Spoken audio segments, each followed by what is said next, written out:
ሰላም ተነስተልን የተከበራችሁ ተመልካቾቻችን ኢሳት ላይ ነው የምንገኘው ኢኮኖሚያችን ፕሮግራም ነው እኔ ፍቅር ተመስገን አብሬያችኋለሁ ባለፈው ሳምንት ከሳሙኤል ሳይለስላሴ ኢንጂነርና ከዶክተር እሸቱ ተመስገን ጋር ስለ ኮንስትራክሽን ኢንዱስትሪ ችግሮችን በተመለከተ ተነጋግረን ነበር ሳምንት ከነሱ የቀጠለውንና የምጣኔ ሀብት ባለሙያን ሐሳብ ይዤላችሁ መጣለው ባልኩት መሰረት ዋሲውን በላይን ይዤላችሁ መጥቻለሁ ስለ ዋጋ ንረቱ ከኮንስትራክሽን ኢንዱስትሪ ዘርፉ ጋር ያለውን ግንኙነት በተመለከተ አውርተናል እስከመጨረሻው አብራችሁን ቆዩ የውጭ ስራ ተቋራጮች የሚወስዱበት ዋጋ በጣም የተጋነነ ነው የሀገር ውስጥ ስራ ተቋራጮች ደግሞ ያው የሰርቫይቫልም ጥያቄ ስላለ የሚወስዱበት ዋጋ እንትን ነው ወራስ የሚጠቀሙት ዘሴም ማርኬት ነው ስለዚህ አሁን ባሉበት ትሬት እየሆኑ ነው ያሉት ለምን በትክክል የተቀመጠ አሰራር ስለሌለ ማለት ነው እነሱን በመመልክ ነው ልንቆጣጠር የምንችለው at the end ወደ ሞኖፖሊ ይሄዳል ይሄ ነገር በጣም አስፈሪ ነገር ነው በጣም አስፈሪ ነው ለምን የሀገር ውስጥ ስራ ተቋራጮችን አቅም በገደሉ ቁጥር ብቸኛ የሚሆኑት እነሱ ናቸው ስለዚህ ማርኬት ሜከርስ የሚሆኑት እነሱ ናቸው ፕራይስ ሜከርስ ይሆናሉ ስለዚህ ፕራይስ ሜከርስ እነሱን ባደረግንበት በኋላ ኢንፍሌሽን መጣ እንደዚህ ነው እንደዛ ነው ማለት አንችልም የሀገር ውስጥ አቅምን ማሳደግና ያ አቅም እንዴት አድርጎ ነው ሊያርግ የሚችለው የሚለው መስራት ትልቅ ወሳኝ ነው ብዬ አምናለሁ መንግስት እዚህ ጋር ብቁ ኮንትራክተር ስለሌለ ግድብ የሚሰራ የ10 ቢሊዮን ብር ፕሮጀክት የሚሰራ በጊዜው የሚያደርስ ስለሌለ መንግስት መግባቱ ማግዴታ ነው ጋፑን ነው የሚሞላው ነገር ግን ከስር አሁን ያቅም ግንባታ በስልጠናም በተግባርም እያደገ ሲሄድ አማካሪው የራሱን ይዛል ማለት ነው መንግስት ይወጣል ስራ ተቋራጩም የራሱን ይዛል ማለት ነው እንዴ ለምንድን ነው ቻይና የሚሰጠው ኦን ታይም ዴሊቨር ስለሚያረጉ ነው ኳሊቲ ዴሊቨር ስለሚያረጉ ነው የኛ ስራ ተቋራጮች አሁን ዕውቀቱ ጠፍቷል ዕውቀት ነው ሳይንሱ አሜሪካም አውሮፓም ኢትዮጵያም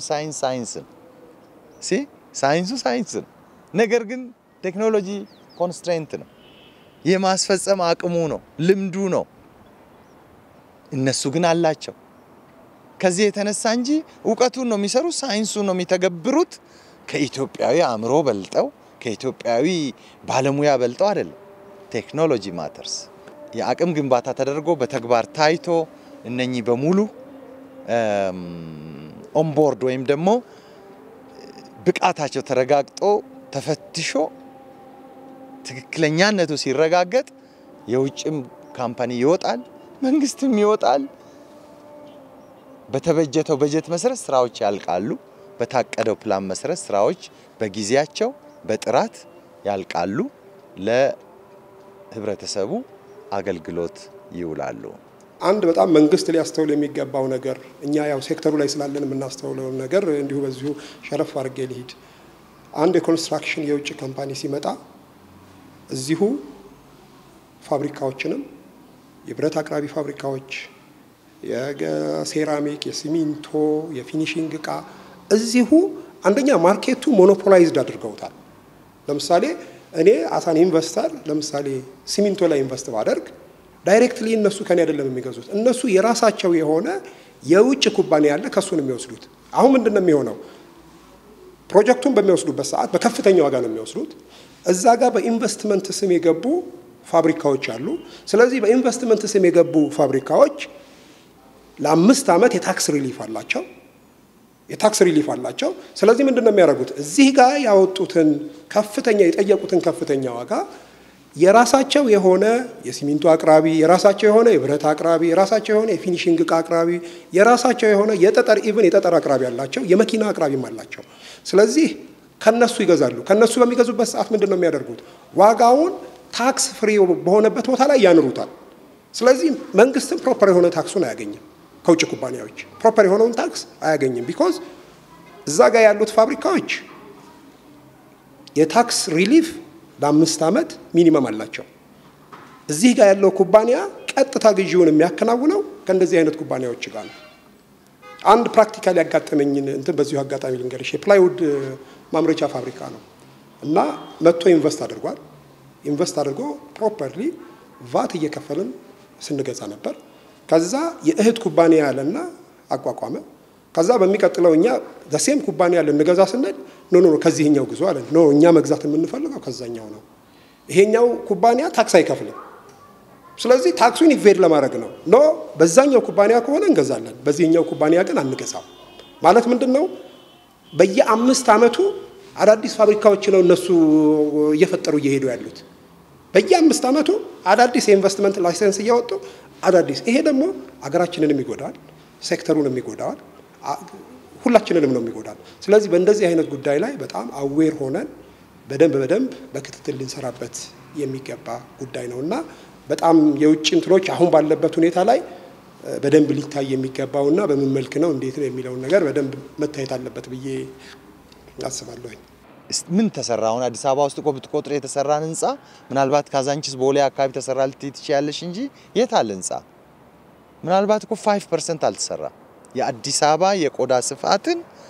1% 2% 3% ማክሲመም ዳታውን አልወሰንም ማክሲመም 5% ሊሆን አይችልም ፎቅ ተብየው ማለት ነው ፎቅ ተብየውም እኮ ምን አይነት ፎቅ ነው ዲዛይን ለባለ ዲዛይነሩ ዲዛይን ላደረገው እጅግ በጣም ጥሩ ነው ነገር ግን ቢፈተሽ እኮ ስንት ኦቨር ዲዛይን የሆነ ህንጻ አለ ባለቤት ዲዛይን ያሰራል በቀጥታ ለኮንትራክት ስራ ላይ ያውላል ይሄ ነገር ኦቨር ዲዛይን ነው ወይ በ10 ሚሊዮን ሊሰራ እየቻለ ለምንድን ነው 20 ሚሊዮን የሆነ ሊሆን የሚችለው ብሎ እኮ የሚመረምር የለም ኢትዮጵያ ኢኮኖሚ ያደገ ነው በየማምናው በኢንፍራስትራክቸር ላይ ኢንቨስት ባደረገን ቁጥር ነው ኢኮኖሚውም እየተበረታታም እያደገ የሚሄደው የኮንስትራክሽን ሴክተሩ እያደገ በመምጣቱ ተያያዥ የሆኑ ቀጥተኛም ይሁን ቀጥተኛ ያልሆኑ ቀጥተኛም ይሁን ቀጥተኛ ከስራው ጋር ያልተገናኙ እንቅስቃሴዎች ናቸው ያሉት የኮንስትራክሽን ሴክተሩ በሚቀንስበት ሰዓት እነዚህ ሁሉ አብረው ተያይዘው የሚቆሙ ናቸው ሲምፕል እንዲሁ ባስረዳሽ ዳይሬክትሊ ብዙ የሰው ኃይል የሚቀጠርበት ሴክተር ይሄ ነው ዳይሬክትሊ ብዙ የማቴሪያል አቅርቦት የሚፈልግ ሴክተር ይሄ ነው ሁለተኛ የየትኛውንም ሀገር ኢኮኖሚ በደንብ በመናስተውልበት ሰዓት ኢንፍራስትራክቸር ኢንቨስትመንት በኢንፍራስትራክቸር ላይ ኢንቨስትመንት ባለ ቁጥር ኢኮኖሚው እየተነቃቃ ነው የሚሄደው የስራ ዕድል ፈጠራው እየጨመረ ነው ያለው የኮንስትራክሽን ሴክተር ላይና ወይም ደግሞ የኢንፍራስትራክቸር ላይ ኢንቨስትመንቱ በሌለ ቁጥር ኢኮኖሚው በዛ ነው ያህል ነው እየተናጋ የሚሄደው አሁን በእኛ ኮንቴክስት ለምሳሌ የቤት ዋጋ በጣም እንደተወደደ ነው ስለዚህ ፍላጎቱ አለ ማለት ነው አቅርቦቱ ውስን ነው ማለት ነው ስለዚህ ብዙ ተገንብቷል ሊያስብል አያስችልም ሌላ ቢሮ አሁንም አቅርቦቱ ውስን ነው ፍላጎቱ በከፍተኛ ሁኔታ አለ ሰዎችም ወደዛ ሴክተር ኢንቨስት እንዲያደርጉ የሚያደርጋቸው የአቅርቦትና የፍላጎት ክፍተት ስላለ ነው ስለዚህ ብዙ ኢንቨስት ተደርጓል የሚለው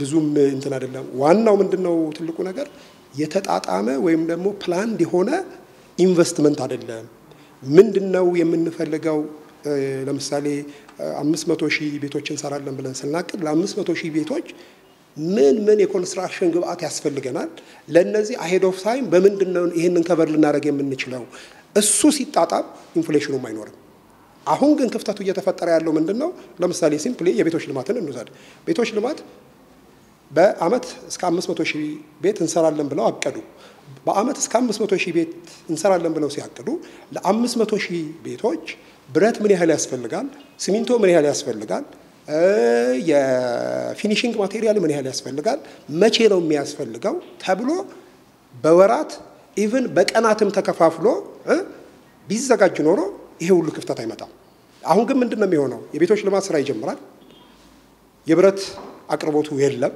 ስለዚህ የብረት አቅርቦቱ ከሌለ አሁንም ፕሮጀክቱ አንደኛ እየተስተጓጎለ ነው የሚሄደው ሁለተኛ አቅርቦትና ፍላጎቱ ስላልተጣጣመ ኢንፍሌሽኑ በዛ ነው ያለው እየጨመረ የሚሄደው ነገር ግን ከመጀመሪያውኑ ፕላንድ ተደርጎ የሚያስፈልገን 500,000 ቤት ነው ለ500,000 ቤት የሚያስፈልገን ብረት ይሄን ያለው ሲሚንቶ ይሄን ያለው ስለዚህ ይሄን ያህሉን በአገር ውስጥ ከቨር አድርገዋለሁ ይሄን ያህሉን ደግሞ ከውጭ ከቨር ላደርግ እችላለሁ በዚህን ጊዜ ተብሎ ፕላንድ ተደርጎ ቢሰራ ይሄ ሁሉ ክፍተት አይመጣም አሁን ግን ክፍተት እየመጣ ያለውና ኢንፍሌሽኑ እንዲባባስ ያደረገው ፍላጎቱ አለ አቅርቦቱ ውስንነት አለው ስለዚህ እነዚህ የፈጠሩት እንትን ነው እንጂ ገና የኛ ሀገር እኮ 2%ም ገና አልተሰራም በነገራችን ላይ ግንባታ ገና 2%ም አልተሰራም በሃይድሮ ኤሌክትሪክ ብታይ በመንገድ ብታይ ምናምን ሌሎች ጎረቤት ሀገር እና ኬንያ የደረሱበትን ብናይ በጣም በትልልቅ እንትን ላይ ነው የደረሱት እኛ ጋር ግን ገና ነው መንገድ ራሱ በደንብ ተዳርሷል ማለትም አንችልም። የቤት ፍላጎቱም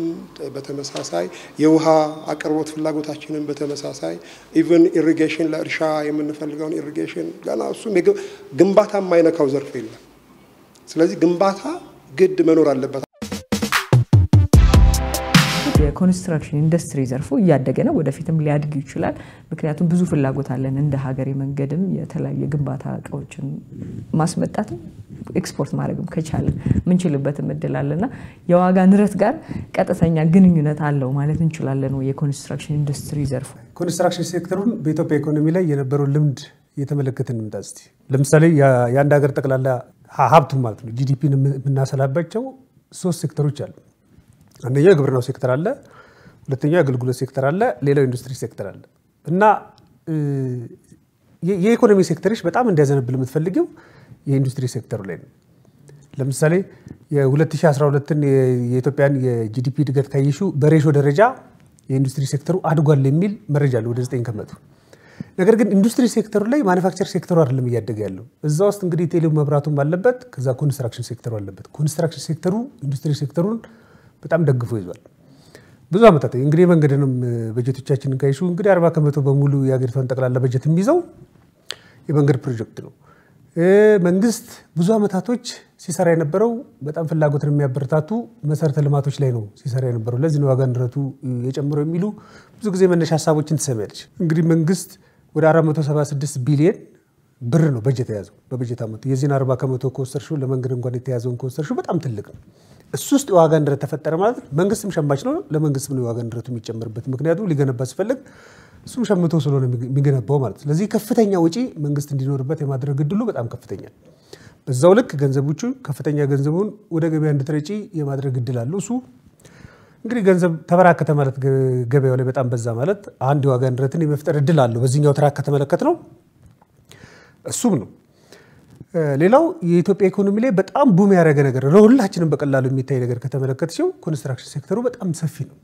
አሁን እንግዲህ ከ6 ወር በፊት አንድ የሰማሁት ሪፖርት አለና አዲስ አበባ ውስጥ ተጀምረው ያልተጠናቀቁ ብቻ ከ15000 በላይ ህንጻዎች ናቸው ያሉት በኦዲት ተያዙ የሚባል እንግዲህ ተጀምረው መጠናቀቅ የነበረባቸው ግን የመጠናቀቅ ፌዛቸውን አስቢው ማለት 15000 ቢልዲንግ ማለት እዛ ሰው ላይ እንደገና ስራ እንዲጀምሩና 10 ሰዎች እንዲውሉ ብታረጊ ወደ 150000 ሰዎች መስራት የሚችሉበት እድል የነበረበት ሴክተር ነው። አዲስ አበባ ውስጥ በዳታ እንኳን ደረጃ ከተመለከቱ ከ300000 ሰዎች በላይ በቀን ስራ ላይ የሚሳተፉ ነው። የቀን ስራ ማለት ደግሞ ዳይሬክት ከኮንስትራክሽን ጋር ግንኙነት ያለው ብዙ ኢኮኖሚን አታች የማድረግ እድል ያለው ሴክተር ነው ኮንስትራክሽን ሴክተር ማለት። አሴት ነው። ለምሳሌ በጣም አሁን ተሻምተሽ የምትይው አሴት ነው። ለምሳሌ እንውሰድ አዲስ አበባ ውስጥ ሌላው ሜዲፊን ኢትዮጵያ ውስጥም ውሰጅና ማኑፋክቸር ሴክተር ላይ ከሚሳተፉ ሰዎች አገልግሎት ሴክተር ላይ የሚሳተፉ ሰዎች በጣም ይበዙብሻል። ምን ማለት ነው? አንድ ቢልዲንግ ሰርተሽ ሬንት አድርጎ ማስቀመጥ ማለት አከራይተሽ ማስቀመጥ ምን ብለው ያስባሉ እነሱ? ዲፕሪሺየት አያደርግም። ሪስኩ በጣም ዝቅተኛ ነው። ማኑፋክቸር ሴክተር ላይ የምትገቢ ከሆነ ሪስኩ ብዙ ነው። ታገለሽ ነው የምታገኙ ማለት የፕሮዳክሽን ኮስት አለብሽ፣ ሌሎች የማኔጅመንት ኮስቶች አለብሽ፣ ማርኬቱን ኮምፒታንት ሆነሽ ማሸነፍ አለብሽ። የዛን ጊዜ ስታገኝ ነው የምታሸንፍ። ግብርና ሴክተር ላይ የምትመጪ በተመሳሳይ ነው። ስለዚህ የባለሀብቶችም ሳይኮሎጂ ከተመለከትሽው ከማኑፋክቸርና ከግብርና ሴክተሩ ወደዚህኛው ወደ አገልግሎት ሴክተሩ መጀመሪያ ደግሞ የሚሸፈነው በኮንስትራክሽን ሴክተሩ ነውና በጣም ቡም ተደርጓል። አሴት የምትይዥበት ሴክተር እየሆነ ስለመጣ ማለት። ስለዚህ ይሄ እዚህ ግዙፍ ሴክተር ላይ መንግስት ወደፊት ሰስተናብል ዴቨሎፕመንት አመጣለሁ ካለ ኢንፍራስትራክቸሮች ያስፈልግ ዳም ሰራለሁ ካልሽ ኮንስትራክሽን ነው። ኦልሞስት መንገድ ሰራለሁ የምትይ ከሆነ ኮንስትራክሽን ነው። የጋና መኖሪያ ቤት ሰራለሁ የምትይ ከሆነ ኮንስትራክሽን ነው። እዚህ ላይ የሚፈጠር ዋጋ ልዩነት በጣም ከፍተኛ ነው። በግለሰብ ደረጃዎች የሚሰሩ ህንጻዎች ላይ የሚኖረው ለውጥ መመልከት እንችላለን። ለምሳሌ አንድ ህንጻ ሰራለሁ ብለሽ ቪዚቢሊቲ ታስጠኛለሽ። ህንጻው በምን ያህል ጊዜ ይጠናቀቃል ብለሽ ትሰራለሽ። ለምሳሌ ኮንቲንጀንሲ ፕላን በጀት ልታስቀምጪ ትችላለሽ። ህንጻውን በ100 ሚሊዮን ሰራዋለሁ የምትይ ከሆነ እንግዲህ 110 ሚሊዮን ልትይዢ ትችላለሽ። ምክንያቱም በተለይ አሁን ደግሞ አንሰርቴን ነው ማርኬታችን ካየሽው። ለምሳሌ ባንክ ቤት ውስጥ ሄደሽ ገንዘብሽን ታመጭና ዛሬ ገበያ ያገዛለሁ ምናምን ብለሽ ትሄጃለሽ። ዋጋ ይጨምርብሻል፣ ሌላ ይዘሽ ትመጫለሽ፣ ዋጋ ይጨምር መመላለስ ይሆናል ይባላልና አንዴ ብሩን አምተሽ ቤትሽን ማታስቀምጪው ሪስክ ስለምትፈሪ ማለት። ስለዚህ ብረቱም ጨምሮ ሲሚንቶም ጨምሮ ሌሎችም ጉዳዮች እየጨመሩብሽ የሚመጣ ከሆነ የቢልዲንጉን ለመስራት የምታወጪው ወጪ በጣም ከፍተኛ እንዲሆን ያደርግብሻል።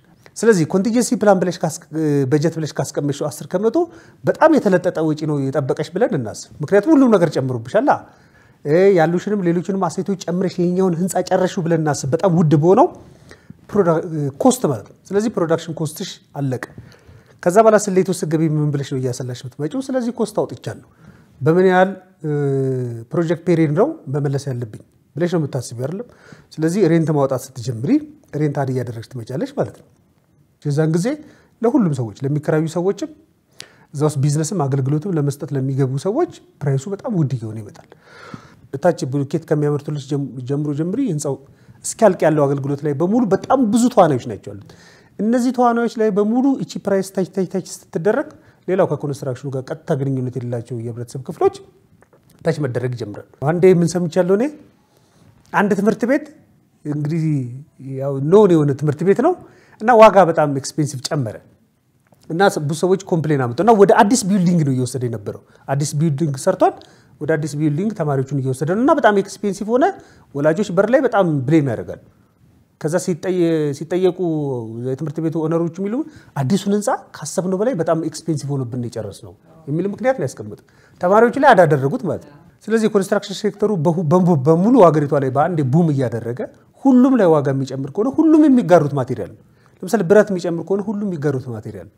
ሲሚንቶ የሚጨምር ከሆነ ሁሉም የሚጋሩት ማቴሪያል ነው። ቀለም ሁሉም የሚጋሩት ማቴሪያል ነውና ስለዚህ ሁሉም ላይ የኮንስትራክሽን እና የፕሮዳክሽን ኮስት ሆኖ ከተደመረባቸው በኋላ የመጨረሻው ተከራይ የመጨረሻ ተገልጋይ ላይ መጨመሩ አይቀርምና እሱ ደግሞ የሁላችንን ወጪ ከፍ ማድረግ እድል አለው። ያን ጊዜ ዋጋ ንረት የመሆን እድል አለው፣ የኑሮ ውድነት የመሆን እድል አለው።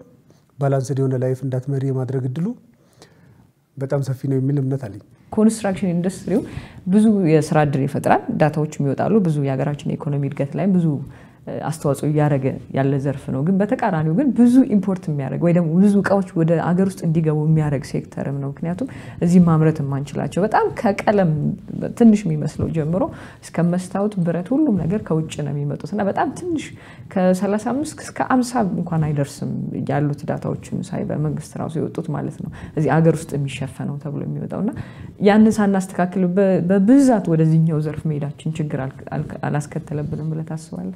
የኢትዮጵያ ኢኮኖሚ በጂቲፒ 1 እና ጂቲፒ 2 ካይሹ በተለይ በጂቲፒ 1 ላይ ምን እንዲሆን የምፈልገው አርሊ የሚባለው ማለት ነው አግሪካልቸራል ሊድ ቱ ኢንዱስትሪያላይዜሽን ምንለው ግብርናው የኛ ያለን ኮምፓራቲቭ አድቫንቴጅ ግብርናው አሁንም 70% ቢሆኑ ኤክስፖርት ያዘው ኮስት ነው ከግብርና ውጤቶች ነው የምታመጪው። ወደ 80% የሚሆነው የህብረተሰብ ቁጥር ዳይሬክት ኢንቮልቭመንት ያለው የቀጠረልንም እንበላውንም በተወሰነ መልኩ እያቀረበ ያለው ወደ ውጭ የሚላከውንም እያቀረበ ያለው ወደ ውጭ ተለኮ ከሚመጣው ውጭ ምንዛሬም እኮ እንድንታከምም እንድንማርም የሚያደርገን እኮ ስቲል ግብርናው ሴክተር ነው። ስለዚህ ኮምፓራቲቭ አድቫንቴጅ ያለን እዛ ነው ብለን እናምናለን። እንግዲህ ከ3 ቢሊዮን ዶላር ያልዘለለ ኤክስፖርት እያደረግሽ እንግዲህ ከ18 ቢሊዮን ዶላር በላይ ኢምፖርት እያደረግሽ መሀል ላይ ያለው 5-6 እጥፍ የሆነ ሬንጅ ፈጥረሽ ግብርናው ብቻውን ይሄን መፎካከር አይችልም፣ ያስቸግራል። ስለዚህ ከግብርናው ወደ ኢንዱስትሪ ሴክተር ግዴታ መምጣት አለብሽ። ኢንዱስትሪ ሴክተሩ በጣም ጠንካራ መሆን አለበት የሚታሰበው እሱ ግን እሱ ነበር ፕላኑ። ግን ሽፍት ያደረግነው ወደ አገልግሎት ሴክተር እኮ ነው ሽፍት ያደረግነው። አገልግሎት ሴክተር ላይ ሄድን ቴክኒካሊ እንገምግሞ ካለ መንግስት ወደ አገልግሎት ሴክተር መሄዱን እንደ ሰክሰስ ልትወስጁ አትችይም፣ አስቸጋሪ ነው። መሀል ላይ መገምገም ነበረብሽ። ለምንድን ነው ወደ ሰርቪስ ሴክተሩ እየመጣው ያለሁት የሚለው በደንብ መገምገም አለብሽ። አንደኛው ከባለሀብቶቹም ከኢንቨስተሮቹም ሳይኮሎጂ ጋር በጣም ይገናኛል። የትኛው ነው አንደኛ የቢዝነስ ሰሪ ሪስክን ኮንሲደር እያደረግሽ ነው። የትኛው ነው በመንግስት ኢንሰንቲቭ ውስጥ ያለው ሴክተር የሚለውን ከግምት እየከተትሽ ነው። ስለዚህ ወደዚህ ሴክተር እንድንመጣ እሱ ስለገፋ ብቻ ነው የሚል አይነት እምነት የለኝም። አንደኛ ኤክስፔንሲቭ መሆኑ እኮ ሊያስወጣሽ ይገባ ነበር። ግን ኤክስፔንሲቭ ሆኖ ስቲል ሰዎች አሉ። ኤክስፔንሲቭ ሆኖ ስቲል ሂውጅ ሆኖ ኢንቨስትመንት አሁንም ያለው በኮንስትራክሽን ዘርፍ ላይ ነው። ስለዚህ ኤክስፔንሲቭም ቢሆን ማርኬት ላይ የማሸነፍ እድሉ ከፍተኛ ነው የሚል አተሳሰብ አለ ማለት ነው። እኛ ሀገር ላይ ግብአቶችን ማምረትም በጣም ቀላል አይደለም። ምክንያቱም አንደኛ ካፒታል ጉዱ በጣም ከባድ ነው። ለምሳሌ ብረት ለማምረት ብረት የሚያመርቱት ማቴሪያሎች ማምጣት አለብሽ። እሱ ለመምጣት ደግሞ በቂ የሆነ የውጭ ምንዛሬዎችን ገንብተሽ መገኘት አለብሽ እና በጣም ከፍተኛና ውድ ያደርገዋል። ስለዚህ የግንባታ ማቴሪያሎችን ማምረት ላይ እሱ ላይ ስራዎች መሰራት ነበረባቸው። ኢንሰንቲቮችን በበቂ ሁኔታዎች ላይ ማቅረብ ነበረብን። ግን እሱ እንዲቀርብ ደግሞ በቂ የሆነ የውጭ ምንዛሬ ግኝቶች ላይ በጣም መስራት ነበረብን። ቀላል አይደሉም። አንዳንዶቹ ኢምፖርት ሰብስቲቲዩት መደረግ አለባቸው ነው በኮንስትራክሽን ፌዝ ላይ። ለምሳሌ ቢልዲንግ ሰርተሽ የፕራይቬት ቢልዲንግም ሰርተሽ የመንግስትን ቢልዲንግም ሰርተሽ ትንንሽ በሀገር ውስጥ ከቨር የሚደረጉ ፈርኒቸሮችን በሙሉ ከቱርክ እያመጣሽ ከቨር ማድረግ እሱ አንደኛ ከኮንስትራክሽን ኮስቶች ውስጥ የምትደምሪው ነውና እሱም ትንንሽ ኮስቶችን እንኳን ማክበር ጀምረን ቢሆን ኖሮ ሁኔታዎችን ማቃለል ትችላለሽ። መጋረጃውንም ከዛ እያመጣሽ ሀገር ውስጥ የሚመረት የማይመረቱትን ሀገር ውስጥ የሚመረት ቀለም እያለ ነገር ግን ከውጭ በሚመጣ ቀለም ላይ ብቻ እምነት የምታሳድሪ ከሆነ እሱም የራሱ የሆነ ችግር አለበት። ሀገር ውስጥ ባሉ የፊኒሽንግ ማቴሪያሎች መጠቀም እየቻልሽ አይ በውጮቹ ላይ ነው እምነት ያለኝ የምትይ ከሆነ እሱም በራሱ ችግር አለበት። ቴክኒካሊ ሲሰራ አንዳንዱ ላይ መንግስትም ግለሰቦችም ተረራተው መሸፈን የነበረባቸው ኮስቶች አሉ። ግን ለኮንስትራክሽን ሴክተሩ በበቂ ሁኔታ ግብአት እንዲያመርት ማድረግ ላይ ስራዎች መስራት ነበረባቸው። ኮንስትራክሽን ሴክተሩ ቡም ማድረጉን ሲምፕተሞች ስንመለከት እንግዲህ መንግስት ሲምፕተሞችን ሲመለከት ቶብለሽ ሌሎች መስራት ያለባቸውን ጉዳዮች መስራት አለበት። ለምሳሌ ሀገሪቷ ላይ አንድ ፖሊሲ እናወጣለንና የፖሊሲውን አዝማሚያ የገመገምን መሄድ ላይ ችግር እንዳለ ይሰማኛል። ወደ 3 ሚሊዮን የሚሆኑ የስራ እድሎች ባለፈው ወደ 3.2 ይመስለኛል መንግስት 2012 ላይ የተፈጠረውና እሱስ ምን ቆጠር ከሆነ የኮንስትራክሽን ዘርፉ በጣም ብዙ ነው። የኮንስትራክሽን ዘርፉ በባህሪው ደግሞ ጊዜ የስራ እድሎችን የመፍጠር እድሉ ከፍተኛ ነው። እዚህ ዳታውን ሰብስበሽ ከጨርሽ እኮ እነዛ ሰዎች ስራቸውን ለቀው ሊሆኑ ይችላል እና እንደዚህ አይነት የስራ እድሎች የዋጋ ንረት የማምጣት እድሉን አላቸው። ምክንያቱም ለአጭር ጊዜ ለእነዚህ ሰዎች በቂ ገንዘቦች እየሰጠሽ ነው። እነዚህ ሰዎች መጠቀም የሚፈልጓቸው በርካታ ነገሮች ይኖራልና መፈለግ ገንዘብ ይዘው ወደ ገበያ ነው የሚመጡት። ህንጻው ስቲል አላለቀምና ምርት ወደ ገበያ ይዞ አልመጣም ህንጻው ዋጋ ንረቶችን የመጨመር እድል አላቸውና ኮንስትራክሽን ዘርፉ ላይ ባላንስ አድርጎ መምራት በጣም አደገኛ ነው። በጣም እንደተቸገረን ይሰማኛል። ግን ብዙ ነገሮችን ተች እያደረግን ነው። የነዳጅን ያህል ኢንፍሉዌንስ ነው እየፈጠረ ያለው እኛ ሀገር ላይ። ኮንስትራክሽን ዘርፉ በብዙ በሙስና የሚጠረጠር ዘርፍ ነው። አንደኛው ቀደም እንዳልከው በጊዜ እንዳያልቅም አንዱ ችግር የሚሆነው ፕሮጀክቶች የሚሰጣቸው ሰዎች አቅማቸው በትክክል ተገምግሞ አይደለም የሚሰጣቸው የተለያዩ በዘመዳ ዘመድ ያገኙታል። ከዛም ባሻገር ደግሞ ብሩ መሀል ላይ ይበላል፣ ወደ ሌላ ሴክተር ይሄዱበታል። ለምሳሌ ፕሮፖዛል ትመጫለሽ፣ የኮንስትራክሽን ወይ መሬት የሚጠይቁ ፕሮፖዛሎች ይዘሽ ትመጫለሽ። ስለዚህ ሰው የሆነ ነገር የሚፈልግብሽ ከሆነ ያዘገይብሻል ማለት ነው። በሰውየው ሰበብ 6 ወር መዘግይ ከሆነ ያሹን ገንዘብ ይዘሻል፣ ያሹን የሥራ ተነሳሽነት ይዘሻል። ስለዚህ ለ6 ወራቶች ውስጥ እዛ ኮንስትራክሽን ማተር ውስጥ አትመጭም። ስለዚህ ሉዝ እያደረግሽ ነው የምትመጪው። አንድ ህንጻ ሰርተሽ 10 ዓመት ፈጅብሽ የመጨረሻውን ስላፕ እስክትሰሪ ድረስ የመጀመሪያው ስላፕ እኮ የዛሬ 10 ዓመት ኮን የሰራሽ እኮ ስንት ከመቶ ዲፕሪሼት አድርጓል። ህንጻሽ እኮ በቁምሽ ዲፕሪሼት እያደረገ ነው።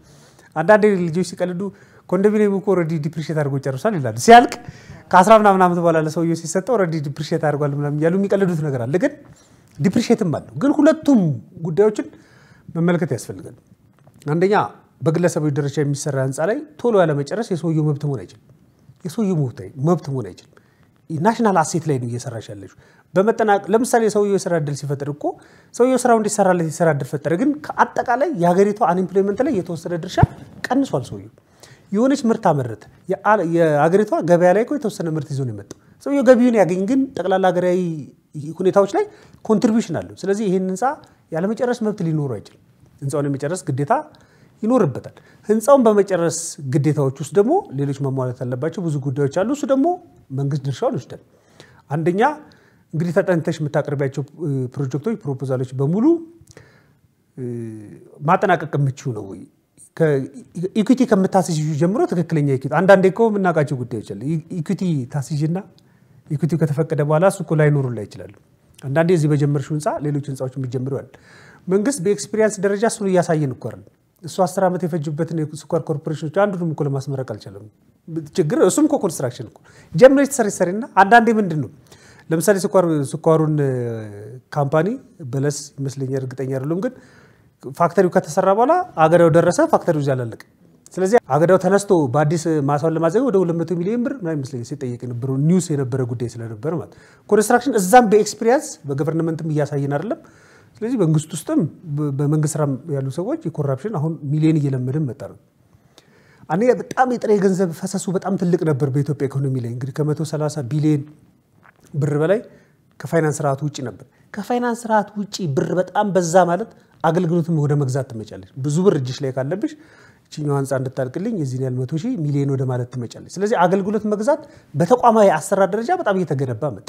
ስለዚህ መጠን ነው እያሰብሽ የምትይዙ እኮ አሁን አንዳንዴ ትሰሚያለሽ አንዳንዴ መንግስት ተቋማቶች ላይ በተለይ ኮንስትራክሽን ሴክተር ላይ መሬት ሴክተር ላይ የሚሄዱ ሰዎች ብሌም ሲያደርጉ ሰማል። መጠን ነው የምታስቢው፣ አለመስጠት አይደለም እኮ መጠን እንት ሊለኝ ይችላል የምትይበት ኮንሲደሬሽን ውስጥ አርገሽ ነው የምትወርጁ እኮ ገና ለእንትና የሚሰጣል የሚል በጣም የተበላሸ ያኔት የተቋማዊ አሰራር ውስጥ እየተገነባ ከመጣ ኮንስትራክሽን ሴክተሩን የማያገኝበት ምንም ምክንያት የለውምና በመንግስት ፕሮጀክትም እሱ ምን እንመለከተው አንድ ፕሮጀክት ተጀምሮ አልተፈጸመም ማለት በጣም ኪሳራው በጣም ከፍተኛ ነው አንደኛ ደብል የመሆን እድላል ደብል የመሆን እድሉ ብቻ አይደለም ያ ኮንስትራክሽን እነዛን ጊዜያቶች ውስጥ እስኪሰራ ድረስ ገንዘብ አስፈስሶናል ገበያው ላይ በጣም ከፍተኛ ገንዘብ እንዲፈስ አድርጓል እሱ የዋጋ ንረትን በአንድም በሌላ መንገድ ሲያባብስ ነበር የነበረው ከፍተኛ ገንዘብ ሬተን ስለነበረም አለመጠናቀቁ በጣም ብዙ አይነት ኪሳራዎችን ያስመጣብሽ አንጂም ተጨማሪ ወጪ ላይ እንድትወርቂ ያደርግሻል ባንክ ሎን ነው አብዛኛው ባንክ ሎን ያለበት ነው ቢልዲንግ ስትሰሪ ማለት ስለዚህ የባንክ ሎንሽን በአግባቡ መመለሳች የባንክ ሎንሽን ማትመልሽ ከሆነ ደግሞ ሌላው ኢንቨስትመንት ሴክተር እንዳይነቃቃ ታደርጊያለሽ ከፍተኛ ገንዘብ ይዘሽ ስለምትቆይና እኔ እሱ ሴክተር አካባቢ ላይ በጣም እየተቸገረ እንደሆነ ይመስለኝ ገንዘብ ፈላጊው በተለያየ መንገድ ገንዘቡን ያገኛል የት ያውላል ሰጪው መቆጣጠር አለበት የት ያውላል ለምን ዓላማ ዋለ ገንዘቡን ያበደረው ለተበደረለት ዓላማ ለመዋሉ የማረጋገጥ ግዴታ አለበት ስለዚህ ማረጋገጥ ከሌለ መቆጣጠር ቁጥጥር ከሌለ ኢትዮጵያ ውስጥ ከዚህ ደሃ ህዝብ 1 ቢሊዮን ተበድሮ ቫንኮቨር ላይ ሄዶ ፎቅ ሊሰራ ይችላል ቁጥጥር ከሌለ ማያሚ ላይ ሄዶ ሪል ስቴት ሊሰራ ይችላል ራይት ስለዚህ ገንዘብ ሲሰጥ ይሄ ገንዘብ እኮ ባንክ ይስጥ እንጂ የኛ የኢትዮጵያውያን የልጆቻችን የአባቶቻችን እናቶች ኮሌክቲቭሊ የኢትዮጵያውያን ነው ስለዚህ ያ ብር ሲሰጥ የት እንደሄደ መቆጣጠር የሰጪው አካል ነው ያ ደግሞ ለተበዳሪው ይጠቅመዋል ምክንያቱም ገንዘብ ሲመጣ ያሳስታል ገንዘብ ሲመጣ ብዙ ነገር ያሳስባል ከዛ ያወጣዋል ለተያዘለት እቅድ ሰሌድ በተያዘለት ሰሌዳ መሰረት ተግባራዊ ይሆናል ያ አሰሪው እኮ ስሙ በሱ ይሁን እንጂ እሱ የሚሰራው የኔ ነው እኔ የምገለገልበት ኢትዮጵያዊ ነው የሚገለገልበት ልጆቻችን ናቸው ኮሌክቲቭሊ የሚገለገሉበት ስለዚህ ለኛም ጥቅም ነው ማለት ለሀገሪቷ ጥቅም ነው ማለት ያው ዞሮ አሁንም ቅድም ሬጉላቶሪ ያልኩት ነው ሬጉላቶሪ የተባለው ኮንስትራክሽን ሴክተር ላይ አይደለም ሁሉ ቦታ ላይ ሬጉሌትድ ቢሆን አንድ ኢንቨስተር ለእርሻ የወሰደውን ብር ህንፃ ላይ ኢንቨስት እንዳያደርገው ፕሮፐር የሆነ ቁጥጥር ቢኖር ይሄ ሁሉ ነገር አይፈጠርም አንድ የኮንስትራክሽን ሴክተር ላይ የተሰማራ ድርጅት ለኮንስትራክሽን ስራ የወሰደውን አድቫንስ ወደ ሌላ እንዳያዞር የሚያደርግ ትክክለኛ የቁጥጥር ማዕቀፍ ቢኖር ይሄ ሁሉ አይመጣም አሁን ግን የቁጥጥር ማዕቀፉ የላላ ስለሆነ ያው የሰው ልጅ ደግሞ ሁሉ ጊዜ ምንድነው ወደ ተሻለው ነው የሚሄደው ለእርሻ ወስዶ ወደ ህንፃ ግንባታ ይሄዳል ለምን ከዚህ ሪተርን ሳገኝ ተመልሼ ያንን እሰራዋለሁ ብሎ ቁጥጥር ነው ዋናው ትልቁ ወሳኙ ነገር ቁጥጥር በየትኛውም ሴክተር ላይ ቁጥጥር በተደረገ ቁጥር የተሻለ ኢኮኖሚና የተሻለ እንትን ይኖረናል ብዬ ገምታለሁ ስራዎችን ለማሰራት የሚያገኙት ብር ይኖራል ራሳቸው ሰዎችም በሙስና ነው በትክክል ባልሆነ መንገድ ብዙ ብር ያገኙ ሊሄዱ ይችላሉ ፕሮጀክቶች ባገኙ ቁጥር ሌላ የገቢ ምንጭም ስለሚወላቸውና የሀብት ክፍፍል ላይ ፍትሃዊ የሆነ ሀብት ክፍፍል እንዳይኖር የራሱ አስተዋጽኦ ይኖራል ብለህ ታስባለህ ኮራፕትድ የሆነ የአድሚኒስትሬሽን ሲስተም የኢንካም ኢንኢኳሊቲን የማበላሸት እድሉ በጣም ከፍተኛ ነው እንግዲህ የውሸቱን ጊኒ ኮኤፊሽንት ካልተመለከትን በስተቀር የኢትዮጵያ ኢኮኖሚ በጥቂት ሰዎች እጅ ውስጥ እንዳለ ምንም ግልጽ የሆነ ጉዳይ ማለት ነው እንግዲህ በኮንስትራክሽን ዘርፍም ይጂ በማጓጓዙም ሴክተር ይጂ በማምረት ሴክተሩም ይጂ የተወሰነ አይነት የፕራይቬት ሴክተር ነው ያለበት የፕራይቬት ሴክተሩ እድሜው ጠባብ ነው እኛ ሀገር ላይ ለምሳሌ እንግዲህ በደርግ ጊዜ ካየሹ ስርዓቱን በራሱ ስለሚያዝነው ከ500,000 ብር በላይ ሀብት መመስረት የሚችልበት አይደለም ሂውጅ ሆነ ፋይናንሻል ካፒታል የምትመሰርችበት አይደለም ስለዚህ ያለፉት 30 ዓመታቶች ናቸው ሂውጅ ሆነ ካፒታል መገንባት የሚችልበት ፕራይቬት ሴክተር ኦፕሬት ተደረገው ማለት ስለዚህ አሁን ቢሊዮነር የምትቆጥሪ ከሆነ በዚህ 30 ዓመት ውስጥ ቢሊዮነር የሆኑ ሰዎች ነው ልትቆጥሪ የምትችል ስለዚህ ትንሽ ዓመት ነውና በትንሽ ዓመት ውስጥ በጥረትም የሰሩ ሰዎች ደግሞ በሌላኛውም ዳይሬክሽን የተንቀሳቀሱ ሰዎች ናቸው ሀብት እያጠራቀሙ ያሉት ማለት እየገነቡ እየሰሩ ያሉ ሰዎች ኪሳራ ላይ መውደቅ እድላቸው በጣም ዝቅተኛ ነው የሚሆነው የመጨረሻው ሸማች ተጠቂ የሚሆንበት እድሉ በጣም ሰፊ ነው ለምሳሌ እንደምንም ብለሽ ህንጻሽን ጨርሽ ብለን እናስብ ተበደርሽ ከባንክም ተበደርሽ ሌሎች የነበሩሽንም አሴት ሸጥሳቸው ብለን እናስብ ከሌሎችም አካላቶች ወሰርሽና ጨረሽ ህንጻሽን ብለን እናስብ ከዛ በኋላ ቁጭ ብለሽ ስሌት የምታመጪው ወደ ማካካስ ነው አቅርቦት ዝቅተኛ ስለሆነ አቅርቦት ዝቅተኛ ነው። ለምሳሌ መሀል ከተማ ላይ በጣም ፈልገው የዚህን ያህል ካሬ ያለው የሚከራይ ህንጻ ፈልጋለሁ ለዚህ ኦፊሴ ምናምን ትዩ በቀላሉ ሁሉም ጋር ሄደሽ የምታገኘው አይደለም። እጥረት አለ፣ በገበያው ላይ እጥረት አለ ማለት ምንድነው? አቅራቢዎች ዋጋ የመወሰን መብት አላቸው ማለት ነው። ስለዚህ የሬንት ፕራይስ ከፍ እንድልብሽ እድል ይፈጥራል። ሌሎችም ሪል ስቴቶች ላይም ተመልከቱ፣ ሪል ስቴቶች ላይ ዋጋ የመጨመር እድሉ ከፍተኛ ነው። ስለዚህ የሚመጡ አሴቶችን ገንዘብ ያላቸው ሰዎች ብቻ እንዲይዙት እድል ይፈጥራል ማለት ነው። ስለዚህ 3-4 ቤት ያላቸው ሰዎች 3-4 ህንጻ ያላቸው ሰዎች እየተፈጠሩ ይመጣሉና እሱ ኢንካም ኢንኢኳሊቲው ኮንስትራክሽን ዘርፉ እግረ መንገዱን ነው እንጂ ሌሎችም ሴክተሮች ትንሽ ሀብታምና በጣም ብዙ ድሃ የሚፈጥር አይነት ኢኮኖሚ ላይ ያለ ነው። ይሄ ለረጅም ጊዜ በጣም አደገኛ ነው አካሄዱ ማለት ነው። እንደዛ እንደሆነ ይሰማኛል። አመሰግናለሁ። እኔም አመሰግናለሁ። ለተከታታይ 2 ሳምንታት የኢንዱስትሪ ዘርፉ ችግሮችንና የዋጋ ንረት ጋር ያለውን ግንኙነት በተመለከተ ከሳሙኤል ሳህለስላሴ ኢንጂነርና ከዶክተር እሸቱ ተመስገን ጋር እንዲሁም ደግሞ ከምጣኔ ሀብት ባለሙያ ዋሲሁን በላይ ጋር የነበረን ቆይታ የሚመስል ነበር። ጥሩ ነገር እንዳገኛችሁበት ተስፋ አደርጋለሁ። እኔ ፍቅርተ ተመስገን ማብሬያችሁ ነበር። ሳምንት በሌላ ዝግጅት እስከምንገናኝ ሰላም ቆዩ።